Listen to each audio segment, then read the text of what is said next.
बिस्मिल्लाहिर्रहमानिर्रहीम अस्सलाम वालेकुम, welcome back to my channel. तो आज मैं आपसे रमज़ान स्पेशल रेसिपी शेयर करने वाली जो कि बहुत ही सिंपल सी सैंडविच की रेसिपी है। उसको इफ्तार में बनाएं, बड़ी जल्दी और झटपट से बन के तैयार हो जाएगी। तो सबसे पहले आपने 2 ब्रेड स्लाइसेस लेने हैं। तो यहाँ पर मैंने एक पे मैंने म्यूनिस लगा ली, दूसरे मैंने यहाँ पे केचप लगा ली है। अब इसको अच्छी तरह से ना ब्रेड के ऊपर मैं अच्छे से स्प्रेड कर दूँगी, ठीक है, सब म्यूनिस केचप को।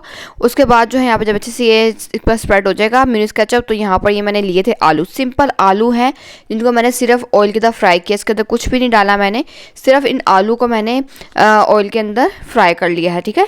उसके बाद जो है उसके ऊपर मैंने वो लेयर आलू की लगा दी है। उसके बाद यहाँ पे मैंने जो स्लाइस पे मैंने म्यूनिस लगाया था वो उसके ऊपर रखा है। उसके बाद यहाँ पर ये लेटस लीव है मेरे पास, यहाँ पर ये जो है ना मैं ये इसके ऊपर लगाऊंगी, साथ में मैं इसके ऊपर लगाऊंगी टमाटर, और यहाँ पर थोड़े से मैंने प्याज जो है ये लगा दूंगी। उसके ऊपर जो है यहाँ पे एक तीसरा स्लाइस लूँगी, उसके ऊपर केचप म्यूनिस कुछ भी आप लगा लें।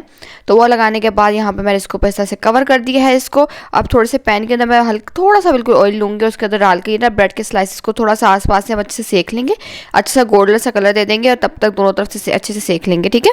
इस तरह से अब एक तरफ से जब हो जाएगा तो उसकी साइड को मैं यहाँ पे चेंज कर दूंगी, और दूसरी तरफ से भी इस तरह से लाइट से इसको कलर दे देंगे। उसके बाद जो है मैं इसको बाहर निकाल दूंगी, इसको सर्व कर दूंगी। मैंने इसको उसी आलू के साथ सर्व कर दिया था। आलू के ऊपर थोड़ा सा आप चाट मसाला और नमक डाल लें तो बहुत ही मज़ेदार लगेंगे। ये बहुत ही सिंपल सी बहुत ही छोटी सी रेसिपी है, बड़ी जल्दी से इफ्तार में झटपट से बन के तैयार हो जाएगी। तो जरूर ट्राई कीजिएगा, मुझे बताइएगा वो कैसी लगी है। इंशाल्लाह आपसे नेक्स्ट वीडियो मिलूंगी, तब तक के लिए अल्लाह हाफिज़।